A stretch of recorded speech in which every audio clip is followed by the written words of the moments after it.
ఐటీలో ఎంట్రీ కావాలా? Trainee software engineer గా అజా కోడింగ్ ట్యూటర్ లో 2 వీక్స్ ట్రయల్ పీరియడ్ లో వెంటనే చేరండి. నరేంద్ర గారు, మీకేమనిపిస్తుంది? ఎందుకంటే మీ పెళ్ళే ఒక ఛాలెంజింగ్ గా జరిగింది. మీ ఇంట్లో ఒప్పుకోలేదు, వాళ్ళ ఇంట్లో ఒప్పుకోలేదు. దగ్గర నాకు తెలిసి 6-7 years అనుకుంటే ఇద్దరు ఫైట్ చేశారు. ఆ తర్వాత బయటకు వచ్చి మీరు ఆమెని పెళ్లి చేసుకున్నారు. ఈరోజు తండ్రి కాబోతున్నారు. అసలు ఎప్పుడన్నా ఊహించారా? ఈ లైఫ్ని ఊహించారా? అలాగే తండ్రి అవుతాను అని ఎప్పుడన్నా అనుకున్నారా? ఇప్పుడు ఎలా ఉంది మీ ఫీలింగ్ చెప్పండి. ఏం చెప్పాలి అంటే, నేను వద్దనుకున్నది ఇది, టు బి ఫ్రాంక్. వద్దనుకోవడానికి గల బలమైన రీజను ఒకటి, తన ఆరోగ్య రీత్యా తను బతికుండాలని కోరుకోవడం ఒకటి. నీకు పానం మీదకి వచ్చేది వద్దు నాకు అనేది నేను చాలా స్ట్రాంగ్గా అవాయిడ్ చేస్తూ వచ్చాను. తను ఎంత నాకు మోటివేట్ చేసినా, నలుగురితో చెప్పించినా కూడా వద్దు, ఎక్కడ కన్విన్స్ కాలేదు. ఎప్పుడైతే జయంతి రెడ్డి మేడం దగ్గరికి వచ్చిన తర్వాత తను నాకు 2-3 కౌన్సిలింగ్ ఇప్పించింది. ఓకే, నాకు at last Vasundhara important, baby కాదు అని కరాఖండిగా చెప్పేసిన.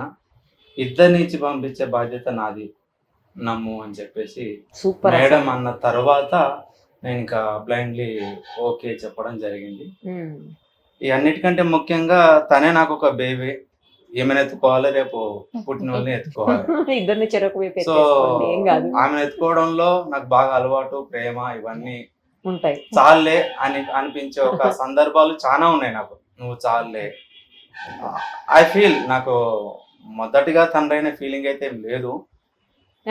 తనని ఎత్తుకొని తిరగడం వల్ల నాకు మొదటిగా తనకుంటుందేమో మొదటిసారి. నాకు ఆ ఫీలింగ్ అయితే ఏం లేదు. ఆల్రెడీ ఒక బేబీ ఉంది కదా, ఇంకో బేబీ ఇంట్లోకి వస్తున్నట్టుందేమో మీకు. అంతే. ఏమంటారు సుందర గారు? ఎంత బాగా చెప్పారు కదా. తనకి అంటే ఆల్మోస్ట్ ఆల్ అంతే, 24/7 నన్ను ఎత్తుకోవడం, నాకు సపర్యలు చేయడం, నాకు అందించడం, తనకి అలాగే ఉంటుంది ఖచ్చితంగా. అదొక మిక్స్డ్ ఎమోషన్ చెప్పాలంటే. ఒక భార్యగా, మళ్ళీ ఒక బిడ్డగా చూసుకొని భర్త ఎక్కడ దొరుకుతారు కదా. అయితే ఈ ఇద్దరు జర్నీ మేమిద్దరం, సో ఫ్యామిలీ అనేది ఎప్పుడో కలుస్తున్నారు, కానీ ఆ ఒక లోన్లీనెస్ అనేది ఉంటుంది కదా లైఫ్ లో.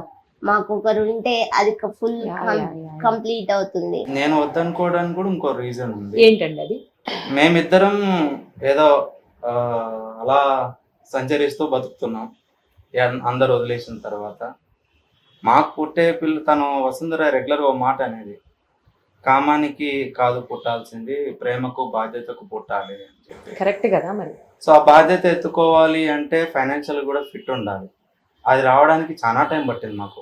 7 సంవత్సరాలు పోరాటం తర్వాత పెళ్లి చేసుకున్నాక ఉన్న హడిల్స్ని దాటుకొని, ఓకే మనం ఇంకొకరికి తిండి పెట్టగలము, ఇంకొకరిని అడగకుండా అనే స్థితిని మేముగా నమ్మినప్పుడు ముందుకు వచ్చినాం. అట్లా రావడానికి తనకు 37 years పట్టింది. సో ఇదొక బ్యారియర్. అయితే పుట్టిన తర్వాత పిల్లలకి కావాల్సిన వాతావరణాన్ని కూడా ఇవ్వాలి. అవును కదా. నానమ్మ, తాత, ఇవన్నీ బంధాలు ఉంటాయి. మనం అనుభవించేది పుట్టే వాళ్ళు అనుభవించొద్దు అనేది నేను మొదటి నుంచి అనుకున్నాను. అందుకు కూడా వద్దు అనుకున్నా. రాని దానికి పిల్లలు అడిగేదానికి మనకు సమాధానం చెప్పలేము. ఆ పరిస్థితి ఎందుకు కొని తెచ్చుకోవడం ఎందుకు? ఉన్న కష్టాలు ఎట్లా కాదనుకొని తెచ్చిపెట్టుకునేవి ఇంకా చాలా ఉన్నాయి. మనం ఇంకొకరికి రెస్పాన్సిబిలిటీ ఉన్నప్పుడు వాళ్ళ ఎదుగుదలలో ఇవి లోపాలుగా మనం చూపించవద్దు అనే ఉద్దేశంతో నేను చాలా కాలం అవాయిడ్ చేసిన పిల్లలు, నాకు వద్దు అని చెప్పేసి. నానమ్మ తాతలు పెంచలేని పిల్లలు బాగోదు, అది అనుభవించడానికి ఎవరికి రావద్దు ఆ సిచ్యువేషన్.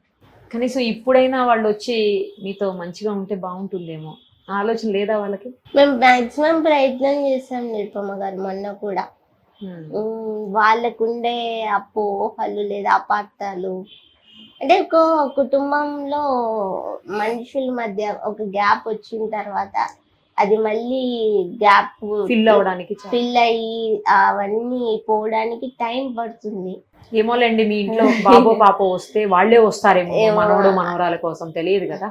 వస్తే సంతోషం, పెరిగే వాళ్ళకి ఆ లోటు ఉండొద్దు అనేసి నాకు తెలిసి వస్తారు ఖచ్చితంగా. మీ ఇద్దరి మధ్యన బాండింగ్ చూసిన తర్వాత అయినా, మీ ఇద్దరి మధ్యన ఒకరి మీద ఒకరికి ఉన్నటువంటి అనుబంధం, ప్రేమ, ఆప్యాయత, అనురాగం ఇవన్నీ చూస్తుంటే రేపు పొద్దున పుట్టబోయే పిల్లలు కూడా మరింత మంచి బంగారాల్లో వస్తారేమో మీ నుంచి.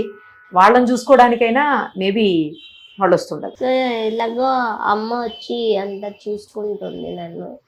ఆ, మీ మా- సైడ్ నుంచి పర్వాలేదు, మ్మ్. కొంచెం తన సైడ్ నుంచి తను సైడ్ నుంచి కూడా వాళ్ళ బంధువులందరూ వచ్చారు, ఎక్సెప్ట్ వాళ్ళ ఫ్యామిలీ మెంబర్స్, వాళ్ళ అమ్మ నాన్న పాపం తన వాళ్ళ కోసం వెయిటింగ్. వస్తారు ఖచ్చితంగా. అదొక్కటి. Let us hope.